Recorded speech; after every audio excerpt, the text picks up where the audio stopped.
हमारे चैनल को सब्सक्राइब करें और बेल आइकन दबाएं।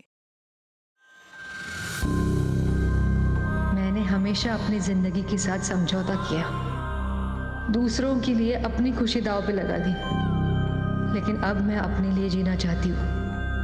अपने लिए जीना कोई पाप तो नहीं। हाँ, मैं कोई पाप नहीं कर रही।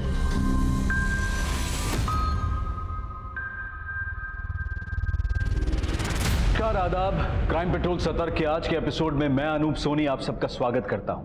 नाकाम रिश्ते वो नासूर होते हैं जो जब चुभते हैं तो सहने की दवा भी नहीं मिलती, लेकिन जिंदगी को एक दर्द मानकर जीते चले जाना भी एक भूल है, और वो चुप्पी भी एक जहर है जो हमसे बोलने का साहस छीन लेती है। ये केस भी इसी डगमगाते साहस से जुड़ा था जिसको आवाज की जरूरत थी, लेकिन गुनहगार इतना बेखौफ था जिसने कई जिंदगियों को खामोश कर दिया।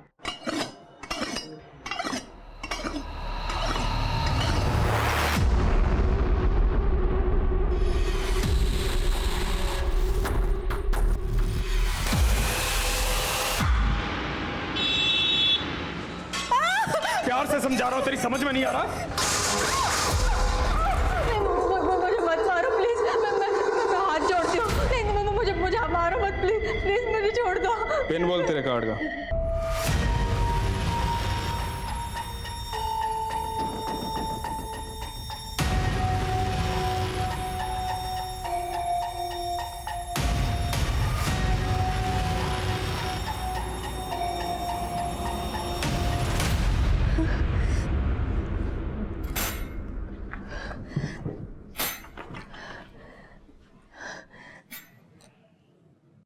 मैं खुली आंखों से एक डरावना सपना देख रही थी।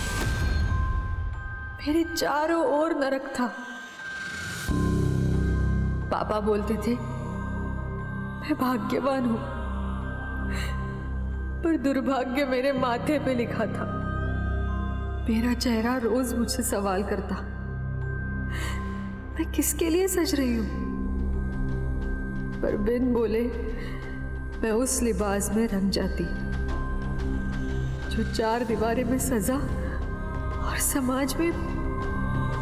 समाज में औरत की मजबूरी बन जाता है।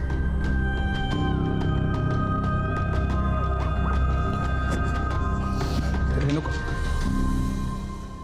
तू अभी तक नाराज है मुझसे? अच्छा, सॉरी ना। देख, तुझे पता है ना, मैं बुरा आदमी नहीं हूं, मेरा नशा बुरा है।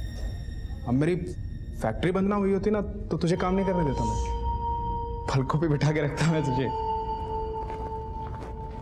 अरे यार, मैं बात कर रहा हूँ तुझसे, तू अवॉइड कर रही है मुझे। कपड़े उतार दूं? अगर ये भी कपड़े तुमने फाड़ दिए तो ज्यादा कपड़े नहीं बचेंगे मेरे पास पहनने के लिए।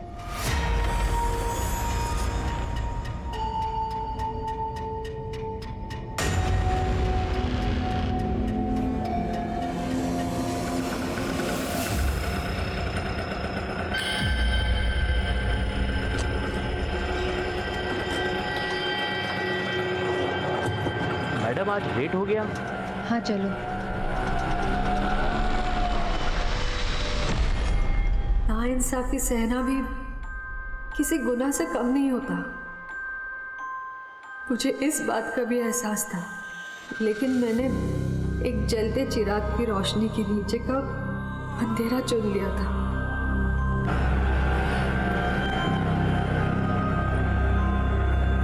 ये लो बस।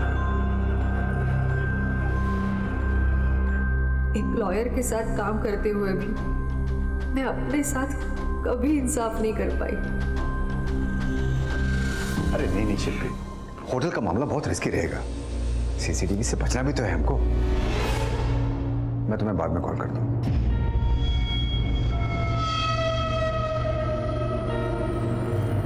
ये तेरा आने का टाइम है? हाँ, पूरे 1 घंटे लेट है तू। आज की सैलरी कटेगी तेरी, समझी? सर। अरे वकील, क्या बोल रहा था तने? हैं? अरे मानिक भाई को सजा दे छुड़ाएगा। 7 साल की सजा सुना दी कोर्ट ने। अरे भाई, मैं मानिक भाई की अब जमानत करवा दूंगा। अरे चुप, भावड़ी पूछ। पता की जरूरत ना हमें। हमने जो तुझे 5 लाख रुपए फीस दी थी ना, वो वापस कर, वरना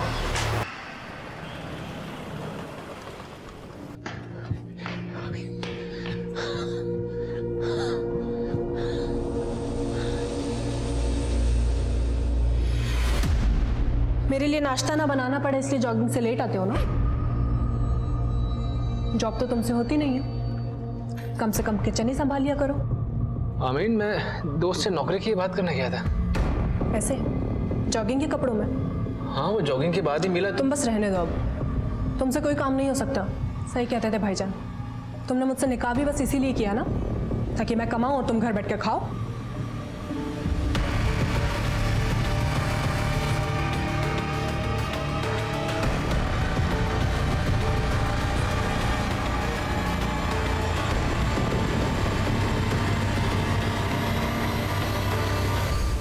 तुमसे कोई काम नहीं हो सकता।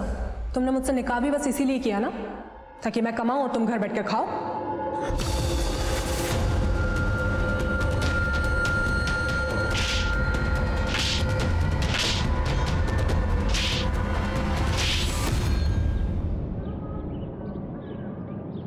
हाँ बस 15 मिनट में पहुंच रही हूँ मैं। नहीं और लेट नहीं होगा सर, मैं आ रही हूँ। हाँ।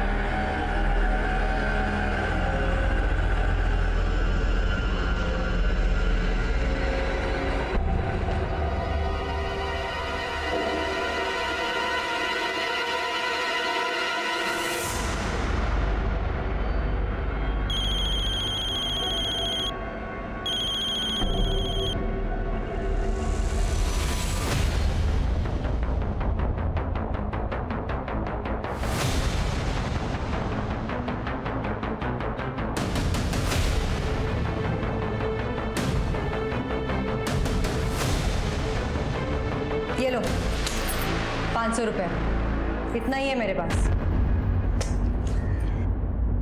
लगता है तुम्हारे पति को बताना पड़ेगा। ठीक है, बता दूं तो मैं तुम्हारे बारे में अभी के अभी पुलिस को बता दूंगी। हाँ? पुलिस को बताएगी? क्या करे, छोड़ो मुझे।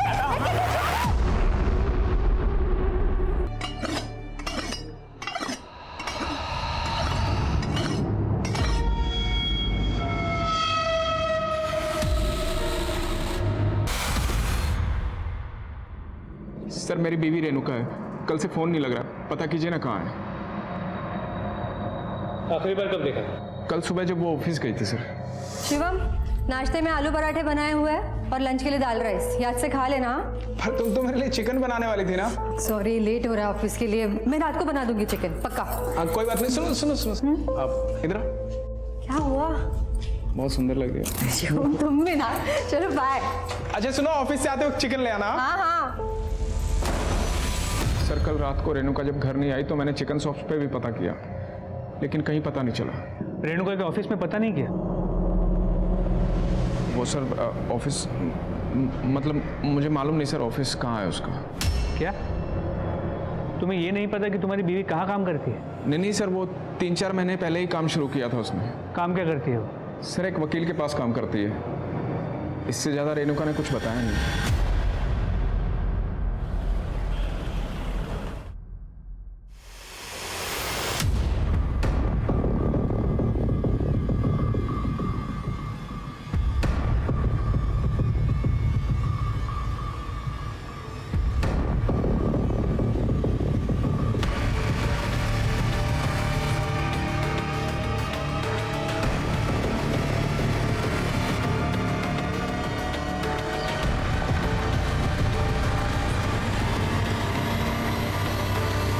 जानती हूँ क्या चल रहा है तुम्हारे अंदर, लेकिन अभी साफ कर देती हूँ, वो कलीग है मेरा।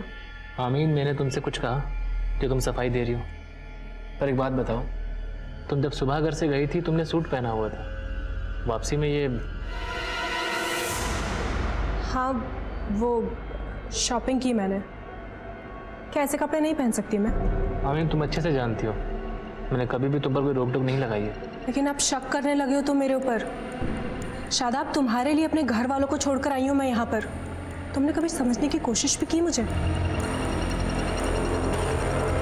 अरे आप मेरी बात ही नहीं सुन रहे। अरे 2 दिन से झूठी तसल्ली दे रहे हैं।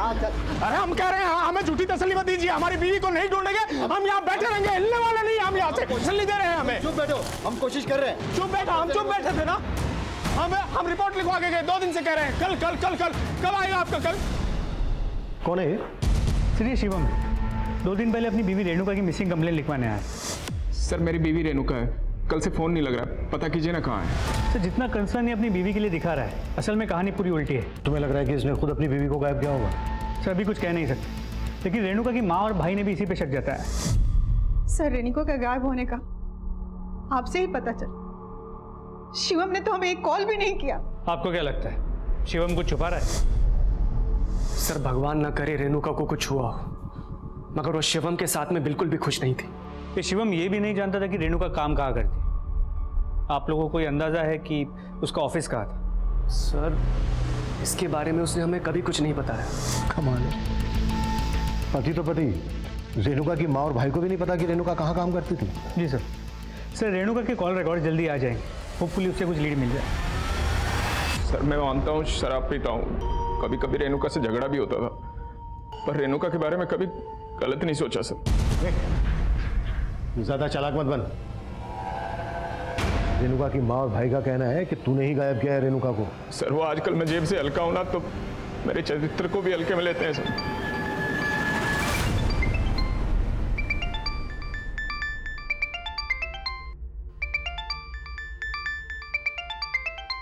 हेलो,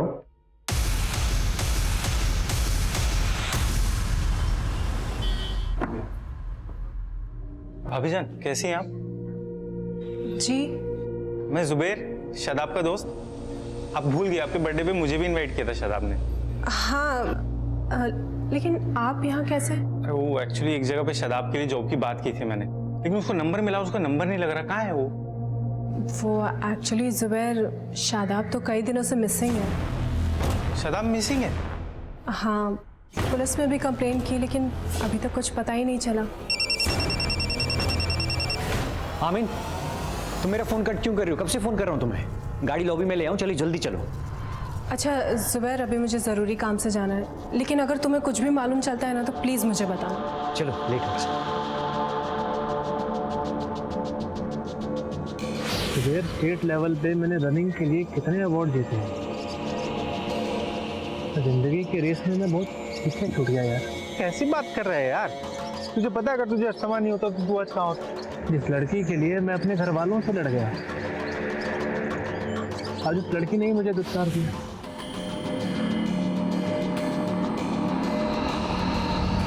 हाँ ठीक है, टीम को जल्दी यहाँ भेजो। हाँ ठीक है, ओके।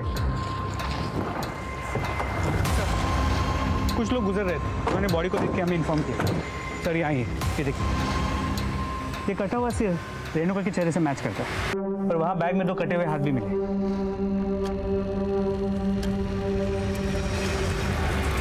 ऐसी क्या दुश्मनी रही होगी किसी किसके साथ जो लाश के टुकड़े टुकड़े करती है? सर हमारी टीम आसपास चेक कर रही है, लेकिन अब तक बॉडी का कोई दूसरा हिस्सा नहीं मिला। सर ये दोनों हाथ इस बैग में थे, हो सकता है सिर भी इसी बैग में रहा हो, किसी वजह से बाहर आ गया। बंधन सीमेंट, ये मर्डर जरूर किसी कंस्ट्रक्शन साइट या फिर बिल्डिंग मटेरियल गोडाउन के आसपास किया गया। आसपास पता करो, पूछताछ करो। सर इसके अलावा ये भी पता चला है कि 3 दिन पहले रेणुका का फोन नंद विहार एरिया में स्विच ऑफ हुआ, और उसी दिन करीब 11:30 बजे उसे नंद विहार के एक पीसीओ से कॉल किया गया। सर मैंने मनीषा को उस पीसीओ पे भेजा था, लेकिन ये नहीं पता चल पाया कि वो फोन किसने किया था, और ना ही वहाँ कोई सीसीटीवी कैमरा था। हो सकता है रेणुका को फोन करके नंद विहार बुलाया गया हो। यहाँ से लेकर नंद विहार तक का एरिया अच्छे से स्कैन करो। जी सर। शर्मा, रेणुका के ऑफिस का पता चला? सर उसके पति ने कहा था कि वो किसी लॉयर के पास काम करता है। उसके कॉल रिकॉर्ड में एक लॉयर का नंबर मिला है, Subodh Mishra. Subodh Mishra? Sir excuse me. हाँ मनीषा बोलो। सर रेणुका के घर के पास एक ऑटो स्टैंड से पता चला है कि वो अक्सर एक शंभू नाम के आदमी के ऑटो में ऑफिस आया जाया करती थी। तुम मिली उस ऑटो वाले से? सर वो अभी ऑटो स्टैंड पे नहीं मिला। पता करो वो कहाँ है।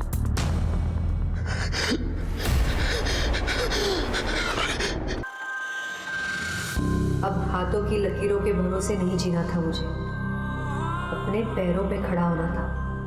और मेरे जैसी औरत जब भी साहस जुटाने का सोचती है, यूं ही नोच ली जाती है, काट दी जाती है। अरे भाई तुम समझने की कोशिश क्यों नहीं कर रहे? इससे ज्यादा मैं तुम्हें पैसे नहीं दे सकता। हाँ अब मैं तुम्हें बाद में कॉल करता हूँ। अरे जिंदल साहब, कैसे आना हुआ यहाँ? क्या बात है सुबोध जी, जब भी हम मिलते हैं गलत कारणों से मिलते हैं। पिछली बार भी जब आपसे मुलाकात हुई थी तो आप एक क्रिमिनल को डिफेंड करने की कोशिश कर। अरे सर, अपने क्लाइंट्स को डिफेंड करना ये तो पेशा है मेरा। रेणुका को तो आप जानते ही होंगे। हाँ हाँ, रेणुका टाइपिस्ट है मेरी, लेकिन बहुत दिनों से ऑफिस नहीं आ रही है वो। रेणुका के पति ने हमें बताया कि रेणुका 10 अगस्त को यहाँ आपके ऑफिस आने के लिए निकली थी और उसके बाद हमें उसकी लाश मिली। क्या? रेणुका की लाश? 10 अगस्त को रेणुका यहाँ आपके ऑफिस आई थी? नहीं सर, 10 अगस्त से ही उसने आना बंद कर दिया था ऑफिस। 10 अगस्त को 10:15 बजे आपने रेणुका को फोन किया था। फोन किया था? हाँ, याद आ गया सर, मैंने उसको फोन किया था। तुझे मालूम था ना रेणुका कि आज तुझे कितना इंपॉर्टेंट केस हैंडल करना है, मगर तू आज भी लेट हो गई। हाँ, बस 15 मिनट में पहुंच रही हूँ मैं। नहीं और लेट नहीं होगा सर, मैं आ रही हूँ। मैं तो वेट करता रह गया सर, मगर वो ऑफिस नहीं पहुंची और उसके बाद उसका फोन भी बंद आने लग गया, तो मुझे कुछ ठीक नहीं लगा। मगर क्या है ना, उसके हस्बैंड का मेरे पास नंबर भी नहीं था, तो मैं। कमाल है, आप रेणुका के घर वालों के बारे में नहीं जानते और रेणुका के घर वाले आपके बारे में नहीं जानते। वैसे रेणुका कब से काम कर रही थी आपके यहाँ? यही करीब 3 महीने पहले न्यूज़पेपर में हमारी ऐड देख करके वो इंटरव्यू देने के लिए आई थी। सर वो जरूरतमंदी नहीं, बेहद ही डेडिकेटेड लड़की थी। मुझे तो बहुत धक्का लगा सर ये जानकर कि उसका मर्डर हो गया। कौन कर सकता है ऐसा? किसी पर शक है आपको? Sir no idea. इस सुबोध को सालों से जानता हूं मैं। इसने कभी भी अपने ऑफिस के अंदर या बाहर सीसीटीवी नहीं लगवाया और ऑफिस भी इसने एक अलग थलग जगह पर खोला है। गलत लोगों का केस लड़ता है, उनके लिए तिगड़म करता रहता है, उनका आना जाना रहता है। इसलिए तो सर क्या आपको लगता है कि ये सुबोध झूठ बोल रहा था? हो सकता है रेणुका भी इसी की तिगड़म का शिकार हुई। सुबोध की रिसेंट एक्टिविटीज का पता करो और उस ऑटो वाले पे भी नजर रखो। 10 अगस्त को उसका ऑटो नंद विहार में देखा गया था, जहां पर रेणुका का फोन बंद हुआ था। जी सर। तो इसके अलावा ये भी पता चला कि नंद विहार से कुछ ही दूरी पे गोकुल विहार है, जहाँ पे रेणुका के भाई की दुकान है। सर क्या कोई भाई अपनी बहन को इतनी बहरे में से, वो भी बिना किसी क्लियर मोटिव के? एंगल और मोटिव तो सबके ढूंढने पड़ेंगे। ये शिवम भी मुझे कोई दूध का धुला नहीं लगा।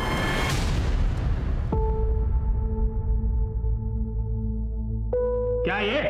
अरे इतने दिन से कह रहा हूँ चिकन खाना है, समझ में नहीं आता तेरी? चिकन मुफ्त का नहीं आता। तुम्हारी शराब की वजह से घर में पैसे नहीं है। ये घर का सामान बेच के तुम्हारे लिए चिकन लाऊं क्या?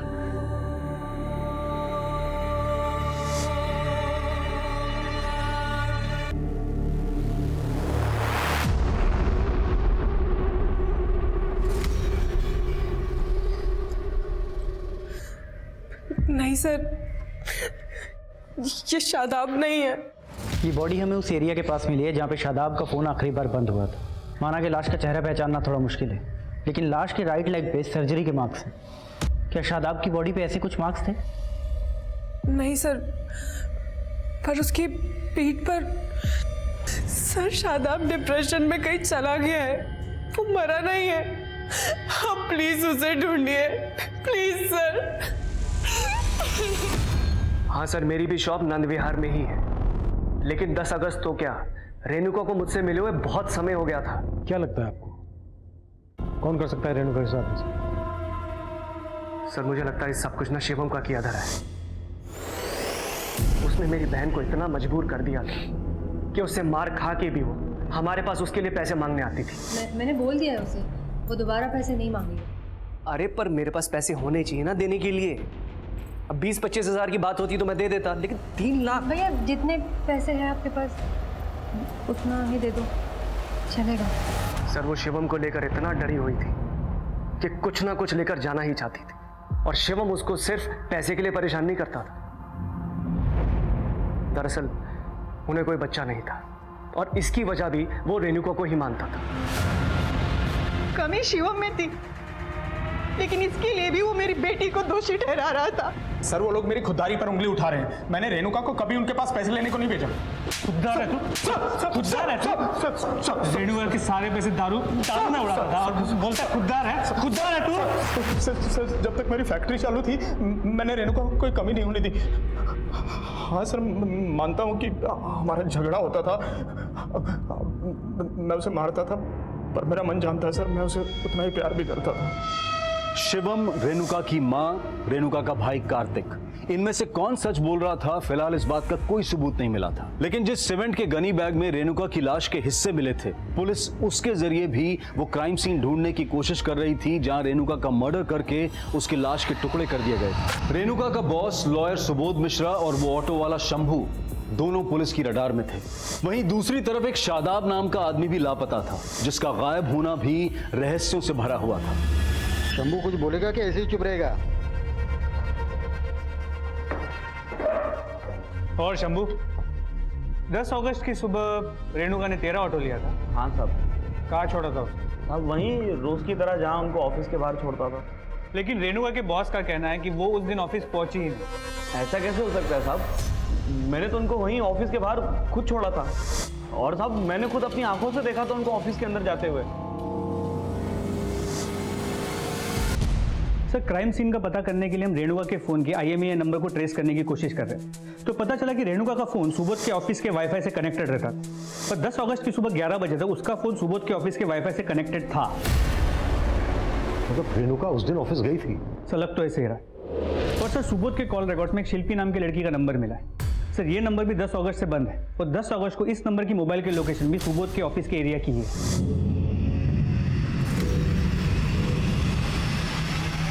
शिल्पी, लेकिन इस शिल्पी का रेणुका के मर्डर से क्या कनेक्शन हो सकता है?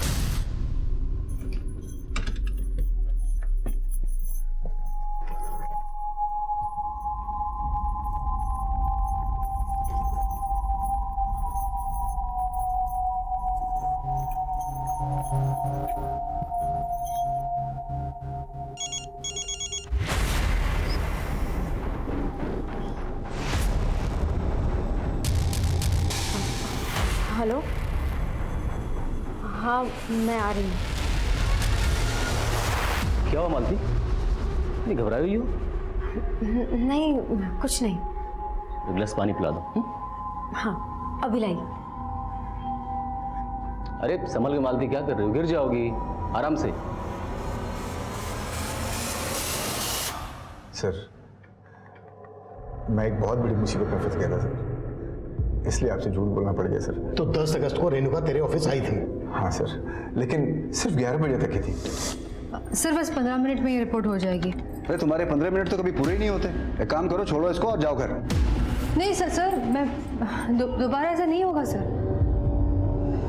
मैं तुम्हें जॉब से नहीं निकाल रहा हूँ, आज की छुट्टी दे रहा हूँ। इसको छोड़ो और जाओ। सर, मैंने शिल्पी के कारण रेणुका को छुट्टी दी थी, लेकिन क्या? अरे शिल्पी कौन है? शिल्पी मेरी साली है, और शिल्पी उस दिन ऑफिस आने वाली थी सर।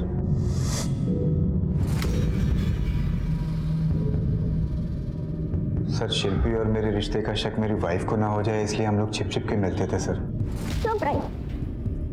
अरे शिल्पी, अरे क्या करती है? कम से कम दरवाजा तो बंद करने दो।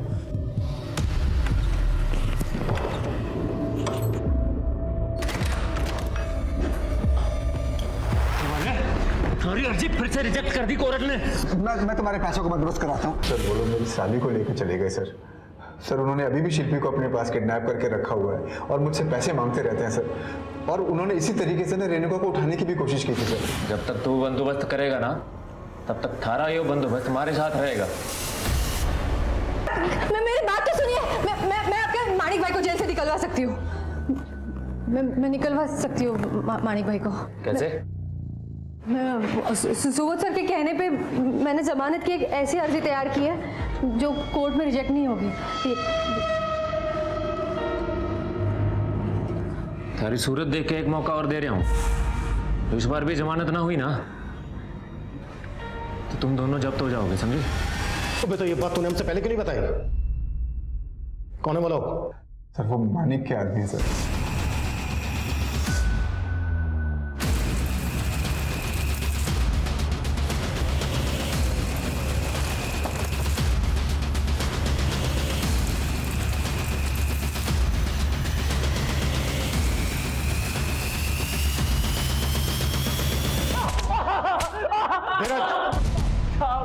साहब हमने तो सिर्फ शिल्पी को उठाया था, ये रेणुका के साथ तो हमने कुछ भी ना किया था।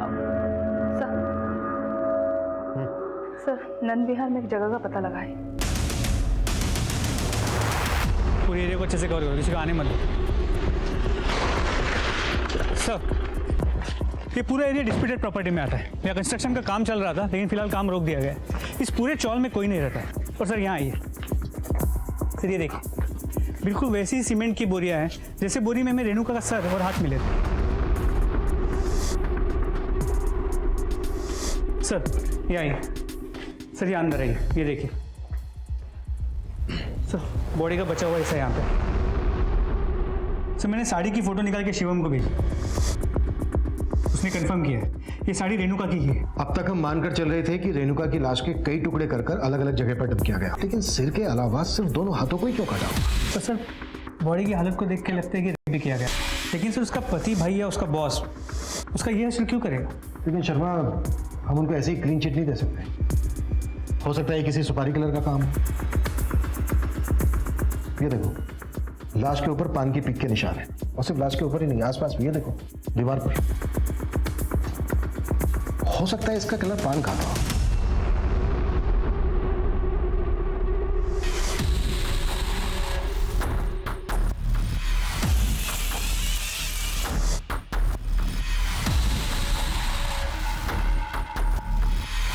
ये लो, आज के बाद मुझे कांटेक्ट करने की कोशिश मत करना। इसमें तो बहुत कम कैश है। लेकिन उसमें गहने भी है। नकली जेवर देकर मेरा काट रही है तू। सारे गहने असली हैं। अब मैं ना असली मर्द हूं, मैं तुझे दिखाता हूं।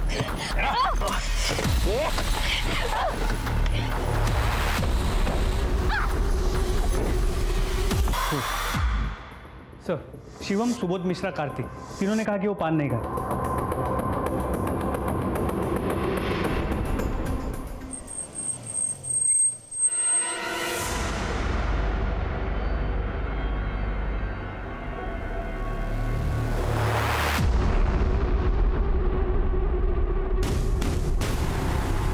एक तरफ शादाब के गायब होने का केस गहरा होता जा रहा था और वहीं रेणुका मर्डर केस। पुलिस अब ऐसे अज्ञात इंसान की तलाश में थी जो पान खाता था, और तभी एक और केस आया।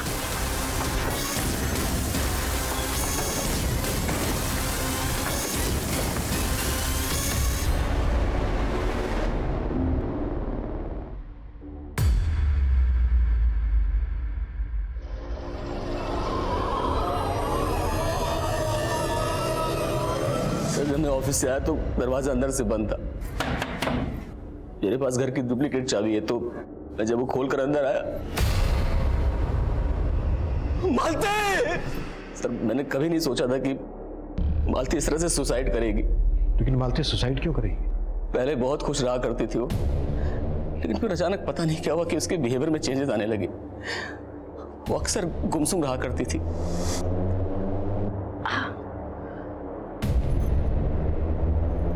मालती, क्या हुआ? मुझे बताओ ना, क्या परेशानी है? मालती? सर उसने मुझे कभी कुछ नहीं बताया, और आज देखिए मालती के साथ।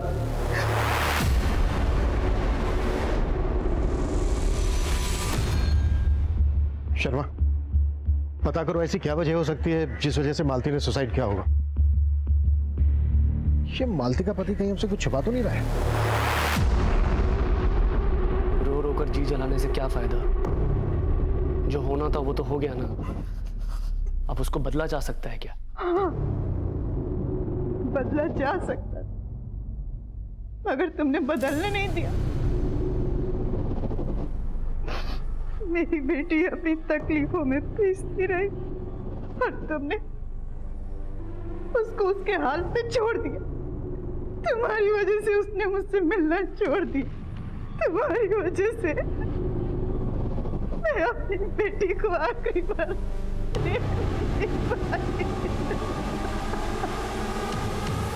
माना मैंने 500 पर पूछताछ करने लिए कहा था, लेकिन इस वजह से बाकी के एंगल्स को भूल जाओगे तुम लोग। रेणुका के मर्डर से 1 महीने पहले तक की मैंने 15 लोकेशन को जीरो डाउन किया था।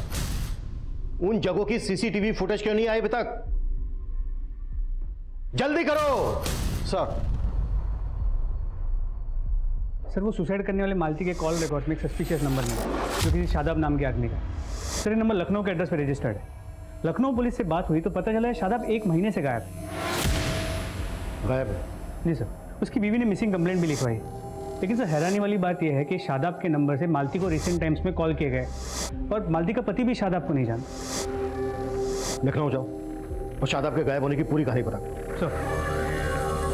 सर रेणुका की पोस्टमार्टम रिपोर्ट आ गई।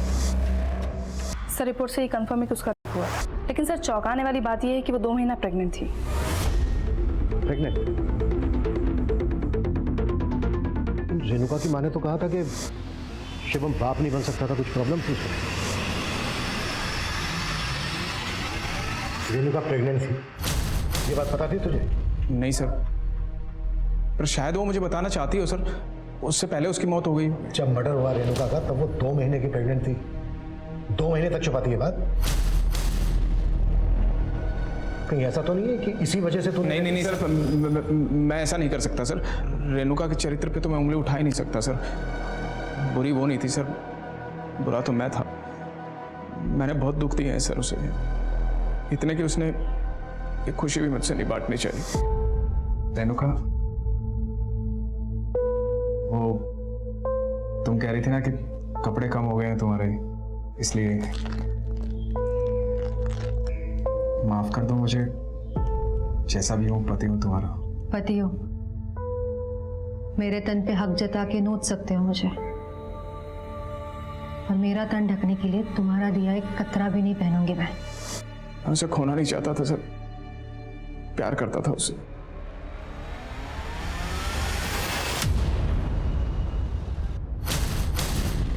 नहीं सर, मैं इस लड़की को नहीं जानती, पर जिस नंबर की आप बात करें वो नंबर कभी शादाब ने इस्तेमाल ही नहीं किया। लेकिन मालती को जिस नंबर से फ़ोन आ रहा था वो भी शादाब के नाम पे रजिस्टर्ड। लेकिन सर वो तो 1 महीने से मिसिंग है। आखिरी बार कब देखा था उसे? सर उस सुबह मैं जब ऑफिस के लिए निकल रही थी तो मैंने देखा वो किसी बाइक वाले से बात कर रहा था, और फिर थोड़ी देर में उसी के साथ चला गया। और उसके बाद ना शादाब का कुछ पता चला और ना ही वो बाइक वाले का। लेकिन सर मुझे याद है कि वो बाइकर ने खाकी पैंट पहनी थी और वाइट कलर के शूज़ पहने थे, और उसकी बाइक भी वाइट कलर की थी। तो शादाब को पहले उसके साथ कभी देखा था? नहीं सर, पहले तो कभी देखा नहीं, लेकिन बाद में मुझे लगने लगा था कि कहीं वो जुबैर तो नहीं था। जुबैर? कौन जुबैर? सर शादाब का दोस्त। पहले तो कभी इधर आया नहीं, लेकिन शादाब के गायब होने के 3-4 दिन बाद ही शादाब के बारे में काफ़ी पूछने लगा था। मैं जुबैर, शादाब का दोस्त। अरे वो एक्चुअली एक जगह पे शादाब के लिए जॉब की बात की थी मैंने, लेकिन उसको नंबर मिला, उसका नंबर नहीं लग रहा। कहाँ है वो? और मैंने जुबैर के बारे में इन सर को भी बताया था।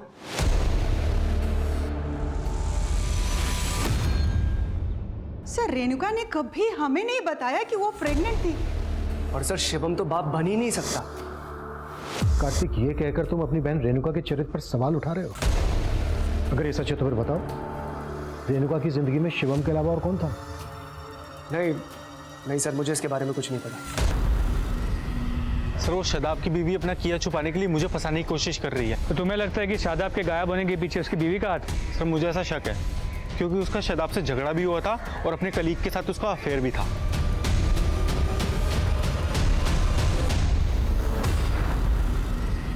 सर रेणुका के बैकग्राउंड में अफेयर का कोई क्लू नहीं मिला।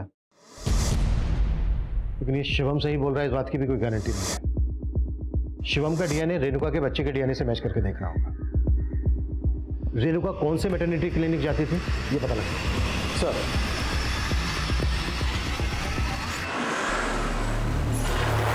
क्या मालती का मोलेस्टेशन? ये आप क्या कह रहे हैं सर? पोस्टमार्टम रिपोर्ट से पता चला है कि मौत से पहले उसको सेक्सुअली असॉल्ट किया जा रहा था, और मालती लगातार इस शादाब नाम के आदमी के साथ टच में थी। और शादाब के इस जुबैर नाम के दोस्त के बारे में भी हमें पता चला है। ध्यान से देखिए, आपने देखा था कभी मालती के साथ? नहीं सर, इनको नहीं देखा मैंने कभी। लेकिन सर एक बात है, घर से मालती के गहने गायब हैं। इसमें तो बहुत कम कैश है। लेकिन उसमें गहने भी हैं। ये बात आप हमें अब बता रहे हैं? नहीं सर, मुझे लगा कि अगर गहने घर में नहीं है तो बैंक लॉकर में होंगे, लेकिन आज सुबह चेक किया तो वहां से गायब है सर। लेकिन फिर भी हाँ मनीषा बोलो। सर नंद विहार के पास की एक सीसीटीवी फुटेज मिली हमें, जिसमें रेणुका कैप्चर हुई थी। सर ये सीसीटीवी फुटेज रेणुका के मर्डर के 7 दिन पहले का है। बाइक का नंबर विजिबल नहीं है। सर एक मिनट, इस आदमी ने खाकी कपड़े पहने हैं, वाइट शूज़ है और इसकी बाइक की कलर भी वाइट है। तो शादाब की बीवी आमीन ने शादाब को आखिरी बार जिस आदमी के साथ जाते हुए देखा था उसका डिस्क्रिप्शन इसके साथ मैच करता है। सर मैं ये वीडियो शादाब की बीवी को दिखाने के लिए बोलता हूँ। हाँ सर, ये बाइक भी वही है और आदमी भी वैसा ही लग रहा है जिसके साथ शादाब गए थे। शादाब मालती के केस में हमारा सस्पेक्ट है और ये एक ऐसे आदमी से भी कनेक्टेड है जिसका रेणुका के साथ कनेक्शन था। मतलब ये दोनों केसेस भी आपस में कनेक्टेड हो सकते हैं। इन दोनों केसेस के साथ शादाब का मिसिंग केस भी कई रहस्यों से भर गया था। पुलिस इन तीनों केसेस से जुड़े एक एक इंसान को खंगाल रही थी, लेकिन उस बाइक वाले आदमी का अब भी कोई लीड नहीं मिल रही थी। साथ ही पुलिस इस संभावना पर भी काम कर रही थी कि रेणुका का हत्यारा कोई पान खाने वाला होगा। मैंने कुछ नहीं किया साहब। पान खाता है ना तू? पान नहीं खाता साहब, मैं तो गुटखा खाता हूँ। गुटखा खा के धोखा? नहीं साहब, अगर मैं गुटखा खाता हूँ तो इसका मतलब ये थोड़ी ना कि मैं किलर हूँ साहब। और पान तो रेणुका मैडम खुद भी खरीदती थी साहब। क्या? और ऐसा पान बनवाती थी कि मैं सुनकर हैरान रह जाता था। 5 कॉकटेल पान देना। कॉकटेल पान? ये कॉकटेल पान कैसा होता है मैडम? पान पे चूना और कत्था लगा दीजिए और तंबाकू डाल दीजिए सारे जो भी आपकी दुकान में है।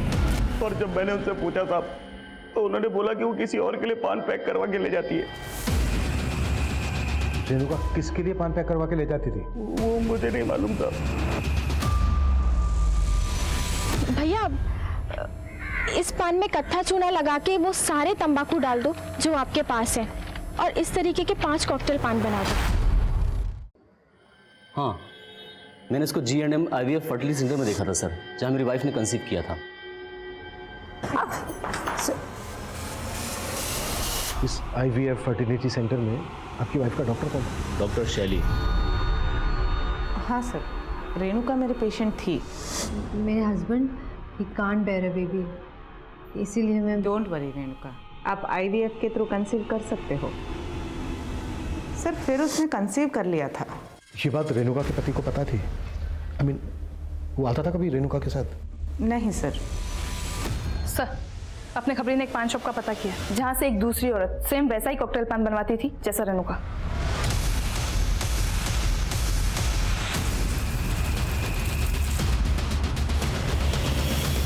कौन है औरत जो तुमसे कॉकटेल पान लेके जाती थी? सर वो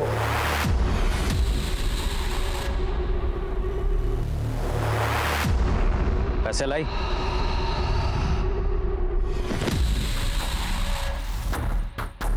ये क्या चिल्लड़ लाई है? मजाक समझ रहा तुमको? मजाक लग रहा है?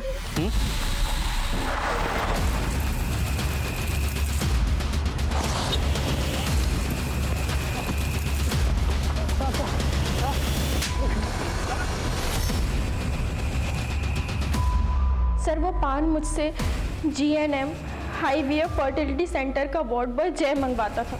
सर वो मुझे ब्लैकमेल कर रहा था कि ये बच्चा मेरे पति का नहीं है, किसी और का है। IVF से प्रेग्नेंट होने वाली औरतों को मैं ही ब्लैकमेल करता था। मालती, तुम्हारा बच्चा तुम्हारे पति का नहीं, वो IVF तो सिर्फ एक बहाना था। दरअसल तुम्हारे साथ कोई और सोया है। ये क्या बकवास कर रहे हो तुम? मेरे पास तो वीडियो भी है, पता है ना? तुम्हारे पति को दिखा दिया तो क्या होगा? कहाँ है वो वीडियो? वो तो बस उन्हें झूठ बोलता था ताकि वो मेरे जाल में फंस जाए। तो उन औरतों को सिर्फ ब्लैकमेल ही नहीं कर रहा था, बल्कि रेप भी करता था उनका।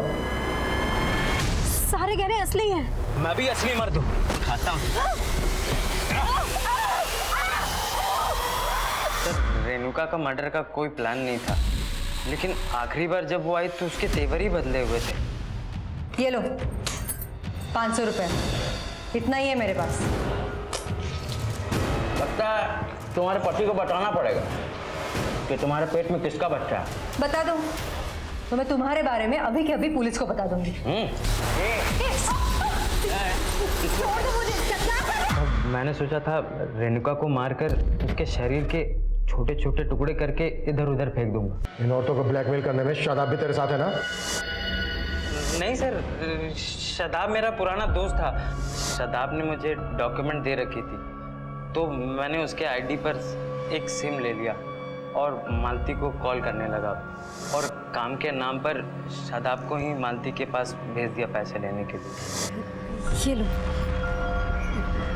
मुझसे अब और पैसे मत मांगना और प्लीज़ मेरे सारे वीडियोस डिलीट कर देना। वीडियो?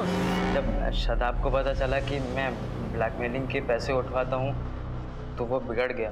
देखो जय, मुझे सब पता चल गया है। ये ठीक नहीं है। अगर तुमने उसकी वीडियो डिलीट नहीं की ना, मैं पुलिस को सब बता दूंगा। मुझे डर लगने लगा कि वो कहीं मेरी पोल ना खोल दे, तो मैंने उसे बहाने से बुलाया और ये काम तू अकेले तो कर नहीं सकता। और कौन कौन शामिल है तेरे साथ इसमें? सब IVF फर्टिलिटी की डॉक्टर गिलबर्ट और डॉक्टर शैली मेरे साथ इसमें शामिल थे। तो डॉक्टर गिलबर्ट इन औरतों का रेप किया करता था? नहीं सर, वो अपना स्पर्म देता था और वही लोग बताता था कि किसको टारगेट बनाए। हमारे यहाँ जितने भी कपल्स आते उनमें से जो भी मेल्स बच्चा पैदा करने में इनकैपेबल होते, हम उन्हें झूठा एश्योरेंस देते कि हम उनकी प्रॉब्लम सॉल्व कर देंगे। और इलाज के नाम पर खूब पैसा बनाते हैं। यही तुम लोगों ने मालती के साथ किया? हाँ सर, उसको लगता था मालती ने उसका ही बच्चा कंसीव किया है। और मालती को प्रेग्नेंट करने के लिए गिलबर्ट का स्पर्म यूज किया। तुम दोनों के कहने पर जय ने उसको ब्लैकमेल करना शुरू किया और जय की ब्लैकमेलिंग से तंग आकर उसने सुसाइड कर दिया। एक जिंदगी को जन्म देने का झांसा देकर कितनी जिंदगियां बर्बाद कर रहे थे तुम लोग। IVF एक ऐसी पद्धति है जो आजकल काफी चर्चा में है। ऐसी पद्धति के जरिए निसंतान दंपत्ति अपने परिवार को आगे बढ़ाने का सपना देखते हैं और वो ऐसे डॉक्टर्स को किसी मसीहा से कम नहीं समझते। लेकिन गिलबर्ट और शैली जैसे डॉक्टर्स और वार्ड बॉय जय थोड़े से पैसों के लालच में बेहद संगीन जुर्म को अंजाम पहुंचा रहे थे। इससे पहले पुलिस को इस रैकेट की कभी भनक भी नहीं लगी थी। रेणुका, मालती और सुधा, इन औरतों की चाहे जो भी मजबूरी रही हो, लेकिन अगर इन्होंने एक बार भी पुलिस से संपर्क करने का साहस जुटाया होता तो इन्हें यूं अपनी जान नहीं गंवानी पड़ती। अब मैं अनूप सोनी आपसे विदा लेता हूं। फिर मुलाकात होगी क्राइम पेट्रोल सतर्क में एक और नए केस के साथ। तब तक अपना और अपने परिवार का ख्याल रखें, सतर्क रहें, सुरक्षित रहें और देखते रहें क्राइम पेट्रोल सतर्क। जय हिंद। For more updates subscribe to our channel, click the show links and enjoy watching the videos.